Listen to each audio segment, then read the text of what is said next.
이번 시간에는 우리가 만들어 본 이 애플리케이션, SOC 애플리케이션을 그 도해를 만들어 보겠습니다. 도해를 해볼 텐데 우리가 만든 이 애플리케이션의 클래스들이 있죠. 이 클래스들을 그림으로 나타내는 좋은 방법이 있어요. 이게 다음 시간에 우리가 배워볼 건데 UML이라고 하는 게 있습니다. UML이라고 하는 이 다이그래밍을 통해 가지고 우리가 만들어 본 이 애플리케이션을 한번 표현을 해볼 겁니다. 자, UML 다이그램을 쉽게 그릴 수 있는 그 온라인 도구가 여기 있어요. 스마트 드로우라고 이걸 통해서 한번 그려볼 겁니다. 들어가면 클래스 다이그램을 이렇게 그릴 수가 있어요. UML 안에는 여러 다이그램이 이렇게 존재하는데 우리는 이 클래스 다이그램과 시퀀스 다이그램 정도 이 두 가지를 주로 이용을 할 겁니다. 그래서 UML을 가지고 UML은 이 클래스라고 하는 거를 이런 식으로 표현을 해요. 보이시나요? 좀 화면이 크니까 좀 확대를 해서 보도록 할게요. 이거 확대를 어떻게 하냐? 이걸 그냥 확대를 할까요?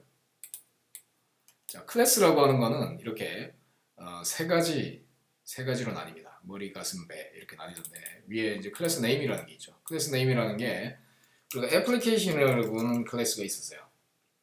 자, 그 애플리케이션이라고 하는 클래스에는 그 어떤 어트리뷰트는 없었어요. 어트리뷰트라고 하는 거는 그 필드들을 뜻하고 오퍼레이션이라고 하는 거는 메서드를 뜻합니다.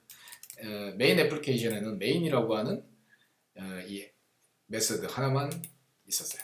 보면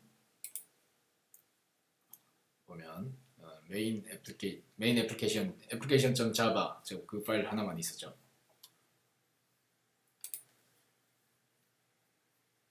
자, 볼게요. 그래서 우리가 여기 어떤 것들이 있었는지 볼게요. 이 그림이 됩니다. 이렇게 그림이 됩니다. 그렇죠? 자, 그다음에 우리가 이것을 여기 있네요. 확대. 자, 이 또 다른 클래스들을 한번 또 그려볼게요. 자, 어떤 클래스가 또 있습니다. 자, 우리가 프레젠테이션이라고 하는 또 클래스가 있네요. 그러니까 프레젠테이션이라고 하는 또 클래스가 있어요. 프레젠테이션, 비즈니스 로직, 데이터베이스 이렇게 기억나죠? 자, 하나씩 그려볼게요.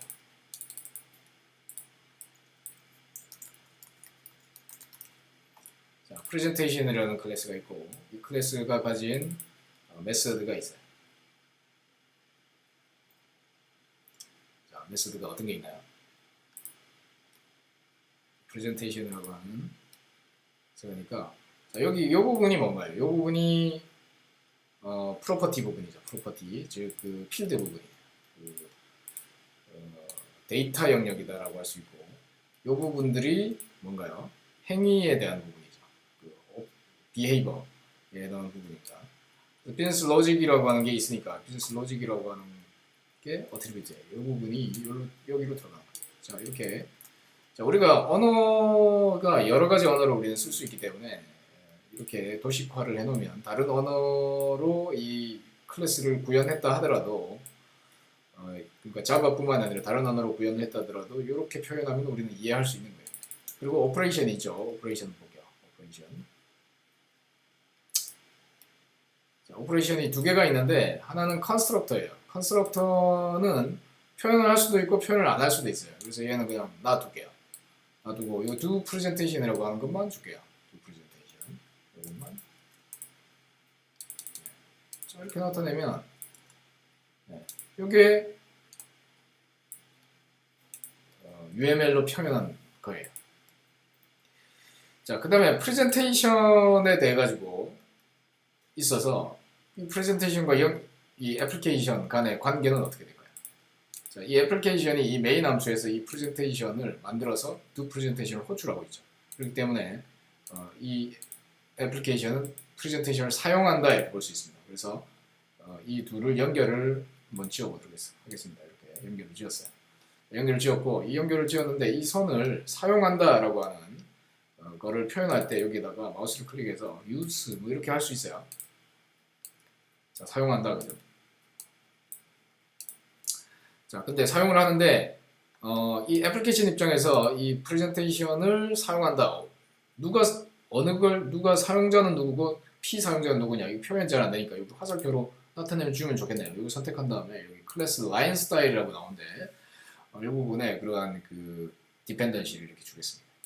자, 이렇게 표현하면 애플리케이션이 프레젠테이션을 사용한다 이렇게 볼 수 있는 거죠. 네. 자, 그 다음에 이 프레젠테이션이라고 하는 게 이 내용 부분이 있지만 기본적으로 채워진 기능이 있지만 이 자체로 기능을 수행할 수 없게끔 일단 돼 있어요. 그렇기 때문에 이것에 상속 클래스가 있었죠. 상속한 어떤 게 있습니까? 비즈니스 어드레스북 프레젠테이션이라고 하는 놈이 있죠. 그래서 이 클래스는 어떻게 표현하고요? 이 extens라고 하는 걸 UML에서 표현할 수 있어요. 네. 그래서 이 둘의 관계를 표현하는 방법이 있습니다. 자, 어떻게 표현하냐? 자, 이렇게 그리고 쭉 내려보면 자, 이거를 연결을 할 수 있어요. 이렇게. 자, 여기다가 줄 거는 어드레스북 프레젠테이션. 프레젠테이션이라고 하는 이 클래스는 자, 기본적으로 여기에 갖고 있던 비즈니스 로직과 두 프레젠테이션을 다 상속받을 거기 때문에 내가 특별히 구현한 게 없다라고 하면 내가 요 부분이 그냥 오버라이드 된 것 뿐이죠. 오버라이드 된 거. 그래서 이 부분만 오버라이드 했죠. 그래서 나는 이 두 프레젠테이션 부분만 재정의를 했어요. 재정의를 해서 나만의 특별한 두 프레젠테이션으로 나는 재정의를 했을 거다라는 거죠. 그렇지만 나의 어트리뷰트는 특별히 추가된 게 없어요. 자, 이렇게 스페셜라이즈 되죠. 여기와 여기에 이 선이라고 하는 거는 스페셜라이제이션입니다. 자, 이 스페셜라이제이션은 여기에 우리는 어떻게 표현하냐면 인헤리턴스 이거를 이제 표현해요. 인헤리턴스. 자, 화살표가 이쪽으로 붙었는데 자, 내가 상속을 하는 상속을 당하는 입장이 있고 상속을 하는 입장이 있다면 이 당하는 쪽 그러니까 여기가 그 디펜던시 부분이 됩니다. 그래서 여기로 화살표가 가져야 돼요. 그래서 화살표를 바꿔줘야 돼요. 위치를 순서를 이렇게. 자, 이렇게 해야 이게 상속이 됩니다. 자, 그래서 이걸 읽어보면 어드레스북 프레젠테이션은 프레젠테이션을 상속해 온다 이렇게 할 수가 있어요. 자, 여러분들이 이제 UML이라고 하는 걸 계속 사용하게 될 겁니다. 자, 이번 시간은 UML을 그냥 한번 보여드린 거예요. 이 지금 우리가 했던 실습에 대해서 설명하려고. 자, 그런 다음에 이 프레젠테이션을 가지고서 또 그림을 한번 더 그려볼게요. 자, 이렇게 한 다음에 자, 비즈니스 로직을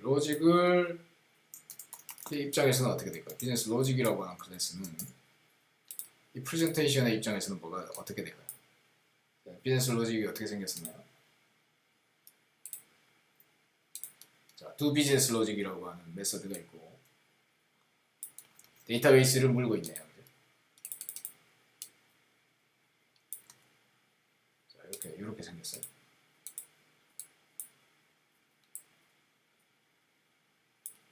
자, 여기 어트리뷰트 이렇게 돼 있는데 이걸 표현하지 않아도 여기가 만약에 나는 프레젠테이션은 비즈니스 로직을 항상 물고 있어야 된다라고 할 때는 이것은 우리가 컴포지션으로 볼 수 있습니다. 요 영역을 이 연결을 컴포지션으로 볼 수 있습니다. 자, 컴포지션 이렇게 하면 프레젠테이션에 항상 비즈니스 로직은 따라 있어야 된다. 그러니까 이건 무슨 뜻이냐면은 이 컴포지션이라고 하는 건 비즈니스 로직이 없이 프레젠테이션은 만들어질 수 없다 그런 뜻입니다. 자, 이렇게 되면 굳이 이것을 어트리뷰트로 선언을 여기 해놨죠. 꼭 해놨지만 여기를 표현하지 않아도 괜찮고 뭐 표현해놔도 상관없습니다. 이렇게 하면 비즈니스 로직이 있어야만 프레젠테이션이 만들어진다 이런 뜻이네요. 자, 비즈니스 로직 그러니까 프레젠테이션의 생성자를 보면 자, 생성자라고 하는 건 특이한 성격을 갖고 있죠.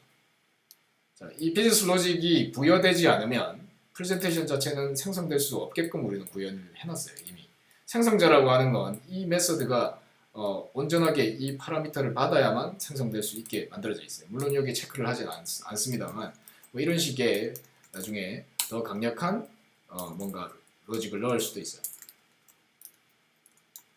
insert. 이렇게 우리는 넣을 수도 있습니다. 이렇게 넣게 되면 강력하게 체크가 됩니다. 이게 없으면 안 된다. 아예 나는 비즈니스 로직이 널로 들어오는 것을 허용하지 않겠다 이런 뜻이에요. 자, 이런 식으로 강력하게 어떤 그 방어적 프로그래밍을 할 수도 있어요. 자, 마지막으로 데이터베이스도 어떻게 될까요? 똑같은 그림이겠죠. 데이터베이스도 똑같은 그림을 그립니다. 그려보자면 이렇게 되겠죠. 데이터베이스 지우고 다시 데이터베이스를 그려보죠. 데이터베이스도 비즈니스 로직이 만들어지려면 데이터베이스도 꼭 필수적으로 있어야 된다. 그럼 여기가 데이터베이스라고 하면 어떻게 될까요? 비즈니스 로직 데이터베이스는 비즈니스 로직은 데이터베이스가 꼭 있어야 된다 이런 뜻입니다. 자, 오퍼레이션은 세이브와 로드가 있었죠. 세이브, 로드 이렇게. 아트리뷰트는 뭐 특별한 게 없었고요. 자 이렇게 요걸 표현을 해도 되고 표현을 안 해도 돼요. 지워버려도 이 컴포지션이라고 하는 것은 이게 어트리뷰트로 자기의 필드로 붙을 것이라는 걸 암시하기 때문에 이렇게 나타났어요. 자, 그 다음에 비즈니스 로직은 어떻게 되나요? 어드레스북 비즈니스 로직이라고 하는 것이 우리가 상속체로 들어있었죠. 어드레스북 비즈니스 로직이라고 하는 게 자, 이렇게 UML을 그릴 수가 있는 거예요, 여러분들이. 자, 이렇게 표현하면 훨씬 더 소스 코드를 읽는 것보다는 빠르게 전체 구조를 우리는 파악을 할 수가 있습니다. 나중에는 이것만 봐도 이해가 되는 거예요. 구조가. 그렇죠? 데이터베이스, 어드레스, 데이터베이스 이렇게 되는 겁니다. 자, 내가 뭔가 상속을 하겠죠. 상속하는 것만 여기에 표현해 주면 됩니다. 자, 이런 우리가 추가된 부분이 이렇게 이제 이 부분 그림을 이 부분도 전부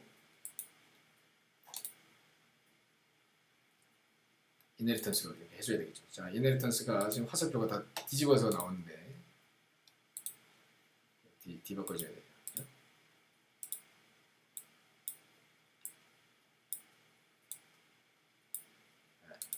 자, 이렇게 그리면 이제 다 끝난 겁니다. 이제 그림 전체가 이해가 되죠. 자, 애플리케이션이 프레젠테이션을 통해서 두 프레젠테이션을 호출을 하고 이 프레젠테이션이 비즈니스 로직을 또 호출을 하고 자, 이건 컴포지션도 있지만 내가 사용도 하는 겁니다. 사용도 하기 때문에 컴포지션도 되지만 내가 이걸 호출도 할 거예요. 그리고 데이터베이스에 세이브 로드를 비즈니스 로직이 또 호출을 할 겁니다. 그죠? 근데 실제 매핑되는 어드레스북 프레젠테이션으로 매핑됐을 때는 이놈이 채택돼서 동작을 할 거예요. 그러니까 이 그림은 이게 선택될지 이게 선택될지 우리는 그 상황에 따라 변하는 거라는 거죠. 전체 그림을 이렇게 그려봤습니다.